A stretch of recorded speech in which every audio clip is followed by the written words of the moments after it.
Hello student, स्वागत है आपका अपने चैनल मास्टर क्लासेस 96 में।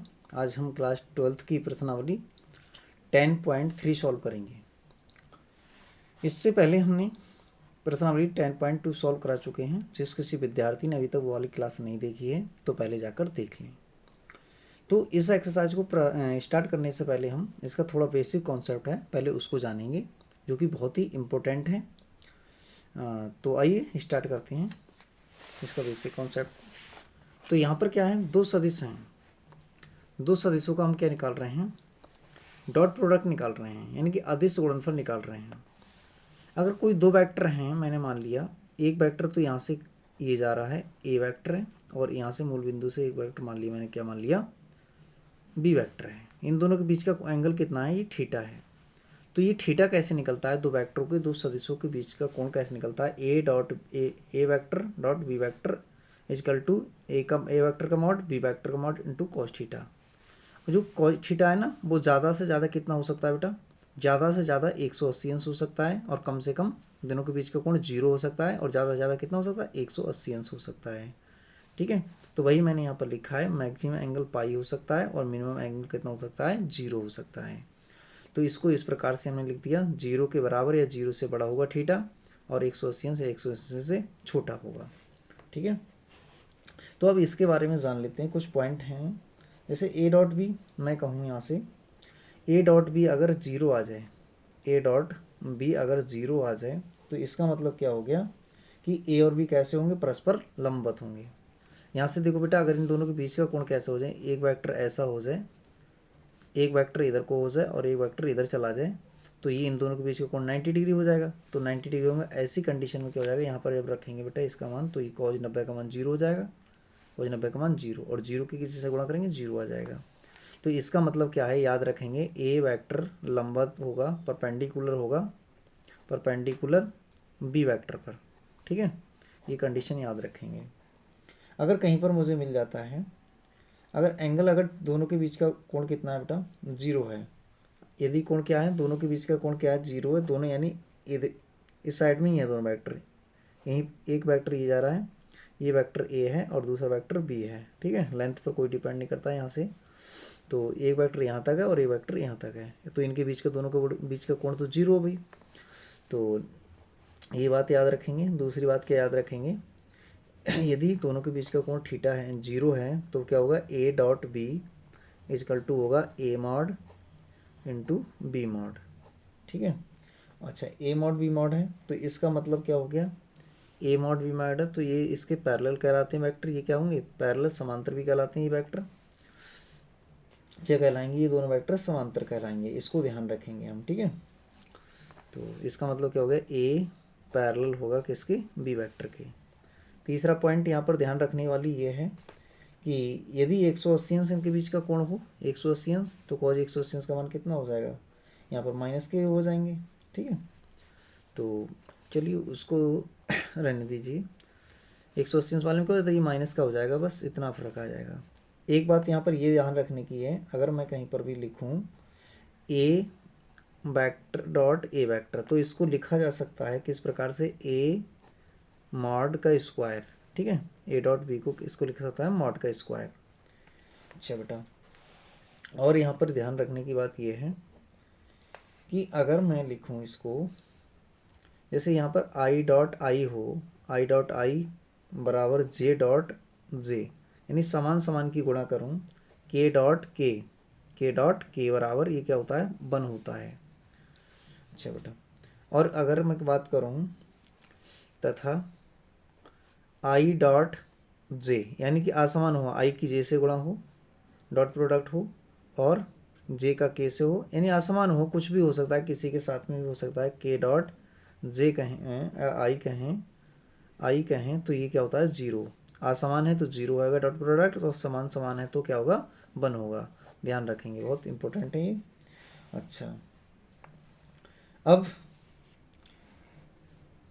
ये क्या होता है, 5वें नंबर में, ये क्रमबी नियम का पालन करता है।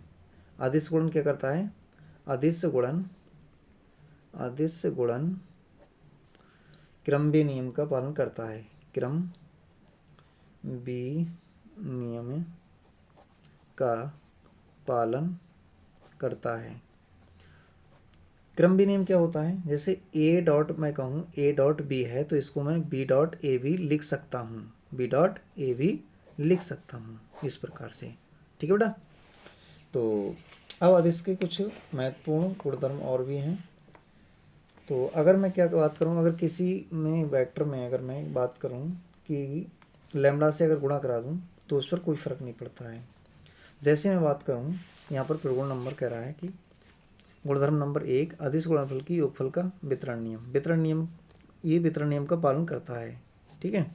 तो वितरण नियम क्या होता है, वितरण नियम 6 पॉइंट में, तो इसके कुछ गुणधर्म हैं, गुणधर्म। ठीक है। तो गुणधर्म को जान लेते हैं क्या होते हैं इसके गुणधर्म।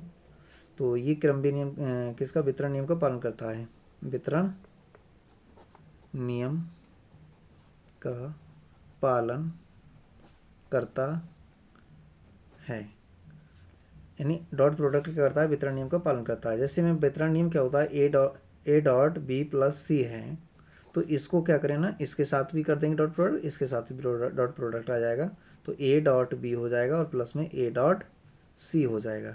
ये हो जाएगा बेटा वितरण नियम, वितरण नियम का पालन करता है। ठीक है। 7वां पॉइंट अगर हम जान लें तो ये क्या करता है, ए और बी दो वेक्टर दो सदिश हों तो उससे एक लैम्बडा अचर हो यदिश हो तो उससे अगर हम गुणा कराएं, जैसे मैं बात करता हूँ लैम्बडा ए अगर मैं लिखूँ, चाहे पहले वेक्टर में लैम्बडा से गुणा करा के फिर बी के साथ में डॉट लें तो क्या हो जाता है, ये लैम्बडा आ जाता है बाहर और ये हो जाता है ए डॉट बी। ठीक है, अचर हो जाता है बाहर। या फिर ऐसा भी लिख सकते हैं इसको, ए डॉट बी के साथ में अगर लैम्बडा से गुणा करा दें, बी के साथ में लैम्बडा से गुणा करा दें तब भी ये क्या हो जाएगा, लैम्बडा हो जाएगा बाहर और ए डॉट बी आ जाएगा। ठीक है, इसको ध्यान रखें। नेक्स्ट क्या है, नेक्स्ट में यहाँ पर हम एक सदिश पर एक सदिश का किसी रेखा पर प्रक्षेप देखेंगे, प्रोजेक्शन ऑफ वेक्टर लाइंस। तो प्रोजेक्शन क्या होता है, कुछ नहीं होता है, एक लेंथ होती है प्रोजेक्शन। तो प्रक्षेप क्या होता है, प्रक्षेप यानी इस प्रक्षेप को कहते हैं प्रोजेक्शन। प्रोजेक्शन क्या है, प्रोजेक्शन को जान लेते हैं। तो प्रोजेक्शन की अगर मैं बात करूं, जैसे एक तो वेक्टर क्या है हमारे पास में, एक वेक्टर इधर को जा रहा है, ठीक है, और एक लाइन इधर को जा रही है इस प्रकार से। ठीक है, तो यहाँ इसके लिए मैंने ये लाइन है एल नाम दे दिया और इसे ए पॉइंट नाम दे दिया। तो यहाँ से अब ये इनके बीच में ये थीटा कोण पर जा रहा है, कितने कोण पर जा रहा है, थीटा कोण पर, और ये बी डायरेक्शन में जा रहा है। तो यहाँ से इस लाइन की जितनी छाया इस पर बनेगी, कि देखो इतनी इस सिधाई तक छाया बनेगी, यहाँ से लेकर यहाँ तक जो लाइन है इतनी छाया बनेगी इस वाली लाइन पर। तो लाइन प्रोजेक्शन मतलब प्रक्षेप, प्रक्षेप मतलब होती है छाया, क्या होती है, प्रक्षेप होती है छाया के लिए कहते हैं। तो यहाँ से लेकर यहाँ तक इसकी छाया बनेगी, तो इस लाइन यहाँ तक छाया बनेगी, ये इसकी छाया होगी। इस लाइन की जो छाया बनी ना, इस वाली लाइन की जो छाया बनी बेटा, वो कितनी बनी, यहाँ से लेकर यहाँ तक। तो यही क्या कहलाएगा, इसका प्रोजेक्शन कहलाएगा। क्या कहलाएगा, प्रोजेक्शन कहलाएगा। तो ए बी सी नाम दे दिया मैंने इसे। तो प्रोजेक्शन कैसे, किस प्रकार से हम निकालते हैं प्रोजेक्शन, तो किसी लाइन पर प्रोजेक्शन किस प्रकार से निकालते हैं वो हम जान लेते हैं। ठीक है, तो यदि मैं बात करूं कोई सदिश, इसे मैं नाम दे दे रहा हूं, इसे सदिश नाम दे दे रहा हूं ए, क्या नाम दे दे रहा हूं, ए, और इसे नाम दे दे रहा हूं बी। ठीक है, तो अब मैं बात करूं प्रोजेक्शन की, तो मैं कहूं कि ए पर बी का प्रक्षेप। ठीक है, एक सदिश है यहाँ पर ए का दूसरे सदिश या बी का या ए पर कहूँ। ठीक है, तो बी सदिश का ए पर प्रक्षेप। तो ए पर प्रक्षेप निकालेंगे तो इसको किस प्रकार से लिखेंगे, जिस पर निकालते हैं उसका मॉड निकलता है। ठीक है, उसका क्या निकलता है, जिस पर उसका मॉड निकालते हैं। तो ए बी सदिश का ए पर प्रक्षेप निकालना है तो इसके लिए मैं लिखूंगा ए बी डॉट, ए पर निकाल रहा हूँ तो ए का क्या आएगा, मॉड भी आएगा, तो ए का क्या आएगा, B vector dot A cap.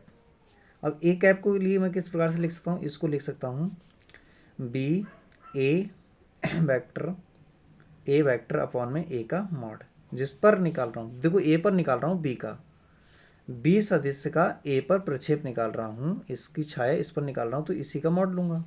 अब अगर मैं कहूँ इसी को मैं कहूँ अगर इसका इस पर निकालेंगे तो क्या कहेंगे उसे, उसके लिए कहेंगे हम ए सदिश का बी पर प्रक्षेप।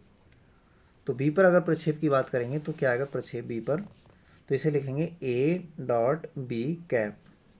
तो इसके लिए कैप के लिए क्या होता है, कैप किस प्रकार से एक यूनिट सदिश होता है, ये तो हम जानते हैं, पहले बता चुके हैं। तो ये बी वेक्टर अपॉन में बी का मॉड, ये होता है प्रोजेक्शन। ठीक है ना, ये बहुत ही इंपॉर्टेंट है, इसको ध्यान रखें, इससे हम क्वेश्चन करेंगे अभी। ठीक है, तो जस्ट वेट करिए, ये बेसिक कॉन्सेप्ट था, थोड़ा सा और जान लेते हैं, बाकी चलते हैं फिर एक्सरसाइज की तरफ को। और वीडियो को बेटा स्किप मत किया करो, पूरी वीडियो को देखा करो, जिससे कि एक भी पॉइंट मिस हो जाता है ना तो फिर आपको क्लास समझने में दिक्कत हो सकती है, तो इसलिए पूरी देखा करो वीडियो को। ठीक है, तो आइए स्टार्ट कर लेते हैं अब। तो एक्सरसाइज स्टार्ट करते हैं। तो एक्सरसाइज में पहला क्वेश्चन क्या है हमारा, पहला क्वेश्चन कह रहा है कि दो सदिश ए और बी के परिमाण क्रमशः √3 एवं 2 हैं, ए डॉट बी बराबर 6 है, तो ए और बी के बीच का कोण ज्ञात कीजिए। तो ए बी के बीच का कोण निकालते हैं हम, क्या होता है कोण, और ये भी फार्मूला हमने पढ़ा है। तो देखिए क्वेश्चन नंबर पहला, एक्सरसाइज 10.3, ठीक है ना। तो क्वेश्चन नंबर हम पहला देखते हैं, यहाँ पर जो चीज़ें दे रखी हैं वो लिख लेते हैं। पहले यहाँ पर दे रखा है परिमाण, दे रखा है इनका मैग्नीट्यूड, यानी ए का मैग्नीट्यूड, ए सदिश का मैग्नीट्यूड √3 है, बी सदिश का मैग्नीट्यूड कितना है 2 है, और ए डॉट बी बराबर दे रखा है बेटा √6। हमसे पूछा जा रहा है थीटा कितना होगा, थीटा का मान हमसे पूछा जा रहा है, तो ये निकालना है। तो अभी भी हमने क्या पढ़ा था, ए डॉट बी, हमने पढ़ा था a dot B is equal to a का मॉड इंटू बी का मॉड इंटू कॉस थीटा, ये पढ़ा था। तो ए डॉट बी का मान यहाँ पर 6 दे रखा है √6, और ए का मान कितना दे रखा है √3, बी का मान कितना दे रखा है 2, कॉस थीटा हमसे निकल पा रहा है। तो कॉस थीटा इजकल टू कितना हो जाएगा, ये अपॉन में आ जाएंगे इसके, तो ये हो जाएगा √6 अपॉन में √3 इंटू 2, ये हो जाएगा। तो इसके लिए मैं लिख सकता हूँ √6 के लिए √3 इंटू √2 अपॉन में √3, इस 2 के लिए मैं लिख सकता हूँ कितना √2 इंटू √2, तो यहाँ से ये कट जाएगा, एक इससे ये कट जाएगा, तो बचेगा कितना 1/√2। तो कॉस थीटा इजकल टू कितना है 1/√2, तो थीटा कितना हो जाएगा कॉस थीटा ये हो जाएगा बेटा, कॉस में कितने की वैल्यू 1/√2 होती है, तो कॉस 45 डिग्री की होती है, तो थीटा इजकल टू कितना आ गया यहाँ से 45 डिग्री। ठीक है, ये इसका आंसर हो जाएगा। तो अब चलते हैं नेक्स्ट क्वेश्चन पर, क्वेश्चन नंबर 2 पर। तो क्वेश्चन नंबर 2 में क्या कह रहा है उसको देख लेते हैं। क्वेश्चन नंबर 2 में कह रहा है कि आई वेक्टर सदिश दे रखे हैं, i cap -2j cap plus 3k cap और 3i cap -2j plus k के बीच का कोण निकालिए। तो ये भी बहुत आसान है। तो इसको मैं अगर मान लेता हूँ ए वेक्टर से मान लेता हूँ, यहाँ पर दिया नहीं है लेकिन मैंने ए से मान लिया है ए से।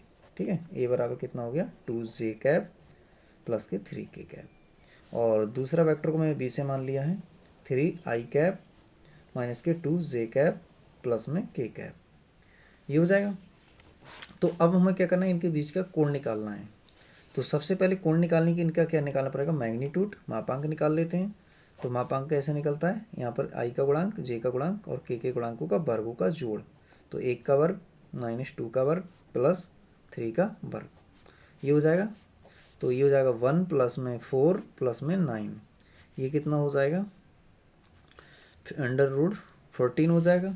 इसी प्रकार से मैं b का मॉड निकाल लेता हूँ, √3 3 9, और ये 2 का कितना हो जाएगा 4 हो जाएगा, 2 का वर्ग करेंगे तो कितना होगा -2 का 4 हो जाएगा प्लस का 1, तो यहाँ से कितना हो जाएगा, ये इनको जोड़ेंगे तो बेटा 9 4 13, 13 और 1 14, ये भी 14 हो जाएगा। ठीक है, तो अब क्या करेंगे हम, अब हम कोण निकाल लेते हैं।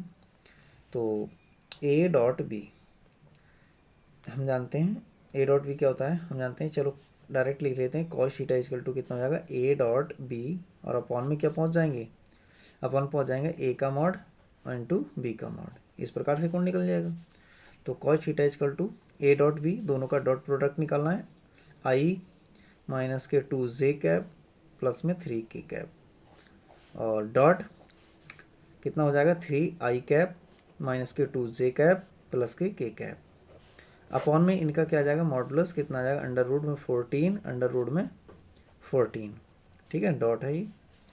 अच्छा, कॉस थीटा इक्वल टू आई का आई से करेंगे तो यहाँ 3 आ जाएगा, 3 डॉट आई, समान समान वालों को लिखूंगा मैं उस, और बाकी को नहीं लिखूंगा, ठीक है, क्योंकि अदर का क्या था 0। 2 की गुणा आई, जे की गुणा जे वाले से कराओ तो माइनस माइनस क्या हो जाएगा प्लस हो जाएगा, 2 इंटू 2 जे डॉट जे, ठीक है। फिर 3 की गुणा किससे करा देता हूँ, 3 गुणा 1 के डॉट के, अपॉन में कितना आ जाएगा 14 आ जाएगा, रूट हट जाएगा, तो ये हो जाएगा कॉस थीटा इक्वल टू, यहाँ बचेगा 3 क्योंकि आई डॉट आई कितना हो गया 1 हो गया, ये हो गया 2 दूनी 4 और ये हो गया 3 क्योंकि के डॉट के 1 जे डॉट जे 1 हो गया, ये 14। तो कॉस थीटा इक्वल टू यहाँ से ही कितना हो रहा है 6 10 हो रहा है, 10/14, तो 2 से ही कट भी रहे हैं, 2 पंजे 10 2 सत्ते 14, तो यहाँ से ही हो जाएगा कॉस थीटा इक्वल टू 5/7, तो थीटा इक्वल टू कितना आएगा कॉज इनवर्स 5/7, ये इसका आंसर हो जाएगा, ठीक है बेटा, तो ये इसका आंसर हो जाएगा। तो अब चलते हैं नेक्स्ट क्वेश्चन की तरफ, क्वेश्चन नंबर 3। तो देखिए क्वेश्चन नंबर 3 में क्या कह रहा है, एक सदिश दे रखा है आई कैप प्लस जे कैप पर आई कैप माइनस जे कैप का प्रक्षेप ज्ञात कीजिए, तो उसको भी ज्ञात कर लेते हैं। क्वेश्चन नंबर 3, तो यहाँ पर कह रहा है हमसे एक सदिश को मैं मान ले रहा हूँ ए से, किससे मान ले रहा हूँ, इसको मान लेता हूँ मैं ए से, अगर ये मैं ए से मान रहा हूँ तो ये हो गया आई कैप प्लस में जे कैप। दूसरे सदिश को मान ले रहा हूँ मैं बी से मान ले रहा हूँ तो आई कैप माइनस के जे कैप। अब हमसे कह रहा है कि ए का बी पर सदिश, बी पर प्रक्षेप ज्ञात कीजिए, तो यहाँ लिखा है एक सदिश ए का बी पर प्रक्षेप, प्रोजेक्शन ज्ञात करना है, ठीक है। तो हमने क्या बताया था, जिस पर ज्ञात करना उसका मॉड भी निकलेगा, तो ए डॉट बी पर निकालना है तो बी का कैप आएगा, ठीक है। तो यहाँ से हम जानते हैं ए बी कैप बराबर किसको होता है, बी डॉट अपॉन में बी का मॉड, ये तो होता है, क्योंकि हम यूनिट सदिश यूनिट वेक्टर को हम क्या पढ़ते हैं, आई कैप इक्वल टू या ए कैप इक्वल टू क्या होता है बी वेक्टर, यानी उस वेक्टर के अपॉन में उसी का मॉड, ये तो होता है, ये तो हम जानते हैं, पहले भी क्लास में हम बता चुके हैं इसको। तो यहाँ से क्या हो गया, अब ए डॉट बी का मॉड निकाल ले रहे हैं, तो यहाँ से बी का मॉड निकालना पड़ेगा, तो पहले मैं यहाँ से बी का मॉड निकाल लेता हूँ। तो बी का मॉड कितना हो जाएगा अंडर रूट, यहाँ से हो जाएगा बी का मॉड, ये हो जाएगा अंडर रूट में 1 का स्क्वायर प्लस में माइनस 1 का स्क्वायर, कितना हो जाएगा ये बी का मॉड, ये आ जाएगा बी का मॉड यहाँ से अंडर रूट 2, कितना आ जाएगा अंडर रूट 2। तो यहाँ से देखिए ए डॉट बी निकालना है तो हमें आई कैप प्लस में जे कैप और डॉट आई कैप माइनस के जे कैप, अपॉन में क्या आएगा बी का मॉड आएगा, तो बी का मॉड कितना आ चुका है अंडर रूट 2, तो यहाँ से इसकी इससे मल्टीप्लाई करेंगे तो आई डॉट आई माइनस में जे डॉट जे, समान समान वाली कर लेते हैं और बाकी 0 हो जाता है तो उसको नहीं करते हैं, ठीक है। तो अंडर रूट 2, तो यहाँ से देखिए ये आई डॉट आई कितना हो गया 1 हो गया, और आई जे डॉट जे कितना हो गया 1, और अपॉन में कितना आ गया अंडर रूट 2, तो 1 से 1 कट गया, तो ये प्रक्षेप क्या आ जाएगा इनका 0, प्रक्षेप क्या आया 0 आ गया, ठीक है, ये इसका आंसर हो जाएगा, ये इसका आंसर हो जाएगा, ठीक है। अब चलते हैं नेक्स्ट क्वेश्चन की तरफ, नेक्स्ट क्वेश्चन 4। तो 4 पर क्या कह रहा है हमसे, 4 में कह रहा है कि सदिश इस पर प्रक्षेप ज्ञात कीजिए, तो इनको मैं इसको ए से मान ले रहा हूँ बेटा और इसको बी से मान ले रहा हूँ। आप एनसीईआरटी अपनी खोल कर रख लीजिए और देखिए उसमें, तो मैं यहाँ पर लिख रहा हूँ मान ले रहा हूँ, मैंने मान लिया एक से, मैंने क्या मान लिया एक सदिश को ए से, ये सदिश ए बराबर मान लिया मैंने आई कैप प्लस में 3 जे कैप प्लस में 7 के कैप, और दूसरे सदिश को मैंने मान लिया किससे बी से मान लिया, तो ये है 7 आई कैप माइनस में जे कैप और प्लस का 8 के कैप। अब हमसे प्रक्षेप पूछ रहा है, कह रहा है कि ए का बी पर प्रक्षेप याद कीजिए यहाँ भी। तो ए का सदिश ए का बी पर प्रक्षेप, ठीक है, सदिश, चलो लिख देता हूँ मैं यहाँ, सदिश ए का सदिश बी पर प्रक्षेप, बी पर प्रक्षेप।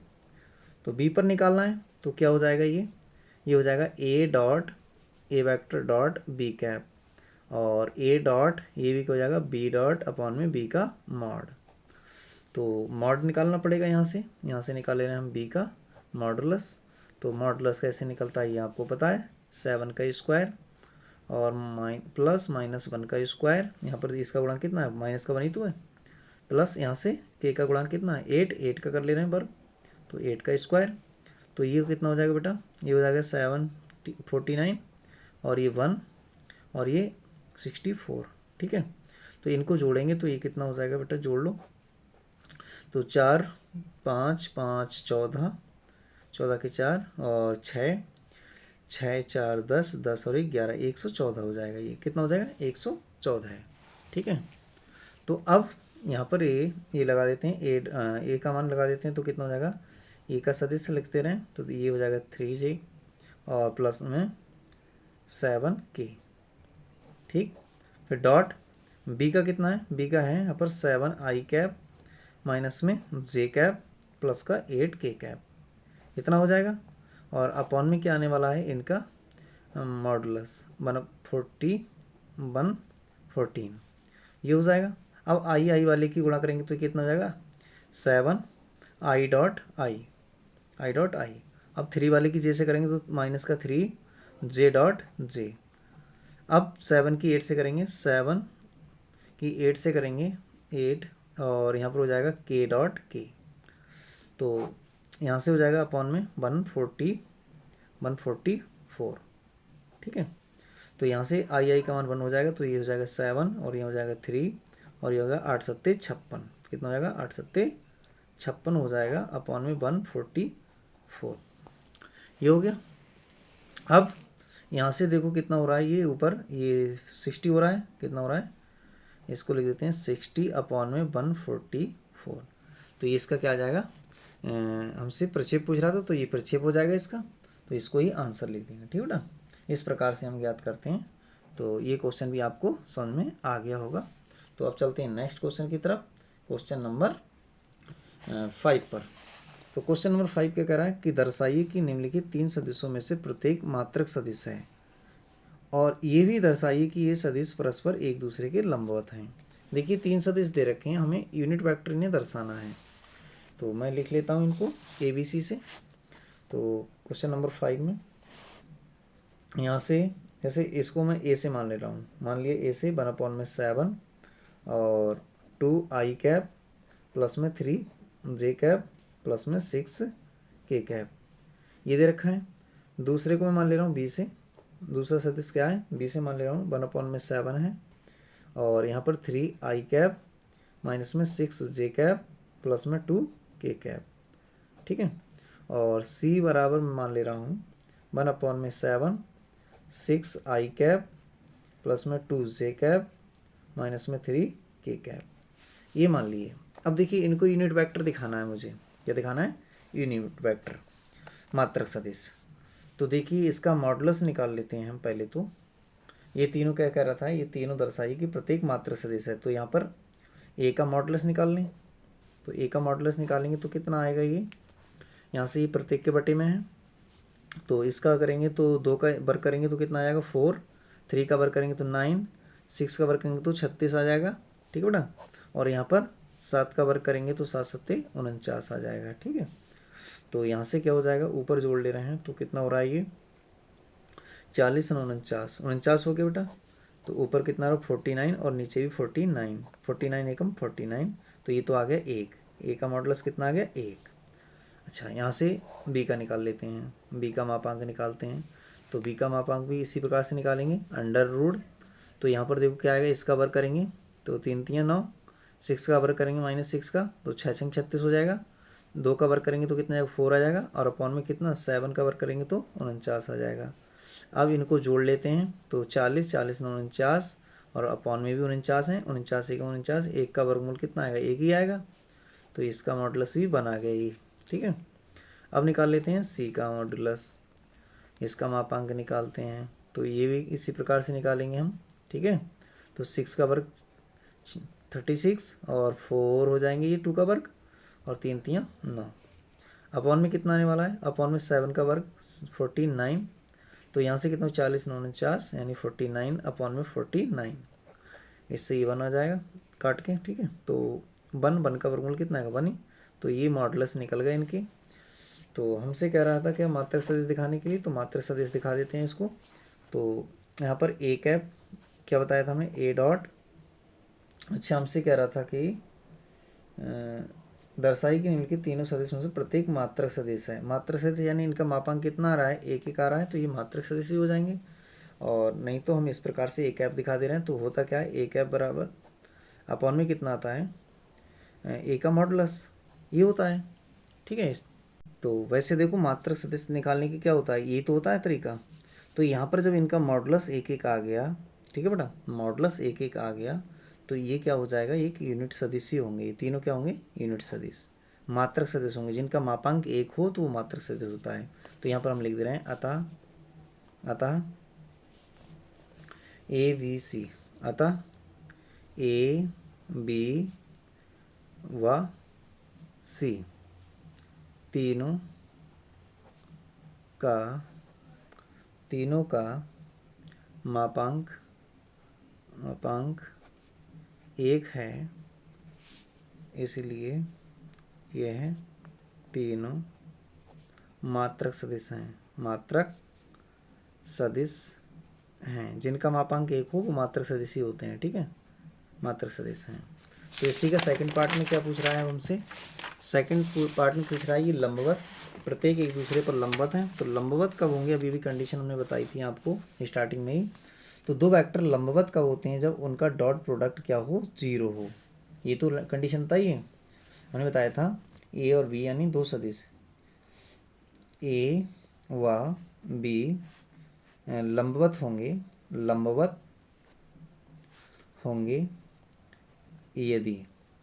यदि क्या हो, उनका डॉट प्रोडक्ट क्या हो, 0 हो।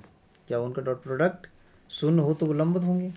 तो अब देखिए यहाँ से ए का मान हमें पता है, बी का मान भी पता है, तो यहाँ से ए डॉट बी डॉट लगा देते हैं। तो यहाँ से ए डॉट बी डॉट लंबवत होने की कंडीशन हमें दिखाना है, ठीक है। अगर ये आ गया ए डॉट बी डॉट बराबर 0 आ गए, तो ये क्या हो जाएंगे, लंबवत हो जाएंगे। तो अब मैं क्या निकाल लेता हूँ, ए डॉट बी। तो ए डॉट बी, ए का मान कितना है, 1/7 है, 2 आई कैप और प्लस के 3 जे कैप और प्लस में 6 के कैप। ये आई ए का मान दे रखा था, ठीक है, और बी का मान लगा दे रहे हैं, डॉट 1/7 और यहाँ 3 आई कैप माइनस के 6 जे कैप था बी का मान, प्लस के 2 के कैप, ये लगा दिया। तो यहाँ से इनकी मल्टीप्लाई करेंगे तो 1/49 हो जाएंगे। अब यहाँ से आई इसकी गुणा 2 की गुणा 3 से करेंगे, तो क्या, तो इन दोनों 6 हो जाएंगे। इसकी गुणा से करो तो 6 3 18 और 6 दूनी 12, ये हो गए 1/49। तो इनको देखो 6 12 और 6 कितने, 18 माइनस 18 0 आ गया, ये 0 आ गया, 0 से गुणा करके आएगा 0। तो ए डॉट बी तो 0 आ गया, ए डॉट बी तो यहाँ से 0 आ गया, तो ए डॉट बी 0 आ गया। इसी प्रकार से हम दूसरे को भी दिखा देते हैं, बी डॉट सी। तो अब दिखा दे रहे हैं हम बी डॉट सी। तो बी डॉट सी, बी का मान भी कितना था, इतना ही था, 1/7 ये बी का मान है, और 3 आई कैप माइनस में 6 जे कैप प्लस में 2 के कैप, और सी का मान लगा देते हैं हम यहाँ से। तो सी का मान क्या है यहाँ पर, 1/7 सबके बटे में है ही, ठीक है। तो यहाँ पर सी का मान लगा रहे हैं, तो हम 6 आई कैप था और प्लस में 2 जे कैप माइनस के 3 के कैप। तो इसकी मल्टीप्लाई कराएंगे तो 1/49 और 3 की इससे मल्टीप्लाई करेंगे तो ये हो जाएंगे 18, और 6 की मल्टीप्लाई 2 से कराएंगे तो माइनस के 12, और माइनस के ये भी हो जाएंगे 2 3 6। तो ये देखो, ये माइनस के 18 हो गए और ये प्लस के 18 है, ये कट के 0 आ गया। तो बी डॉट सी भी निकल गया, ये भी 0 आ गया। अब मैं निकाल लेता हूँ सी डॉट ए। तो सी का मान, ये सी का मान है, तो 1/7 6 आई कैप प्लस में 2 जे कैप माइनस के 3 के कैप, डॉट 1/7 3i माइनस में सॉरी ए का मान लगाना है यहाँ, तो यहाँ पर 2i और प्लस में 3j और प्लस का 6k ये हो जाएंगे। तो इसकी इससे मल्टीप्लाई करेंगे तो 1/49 और 6 की मल्टीप्लाई करेंगे तो ये 12 हो जाएंगे, 2 की मल्टीप्लाई से करेंगे तो प्लस के 6 हो जाएंगे और ये हो जाएंगे माइनस के 18। ये माइनस के ये प्लस के कैंसिल हो जाएंगे तो 0 आ जाएगा।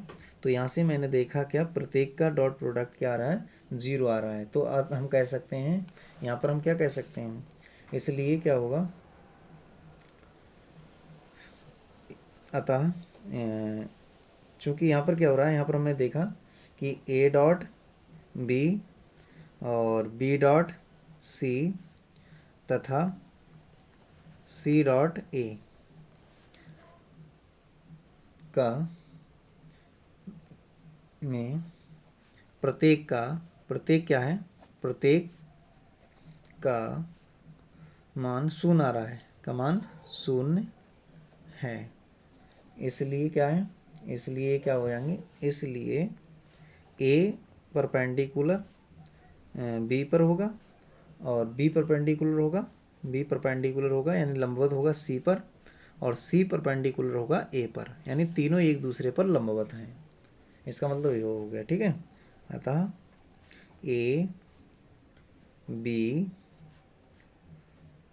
सी परस्पर कैसे हैं, लंबवत, कैसे हैं, लंबवत हैं, ठीक।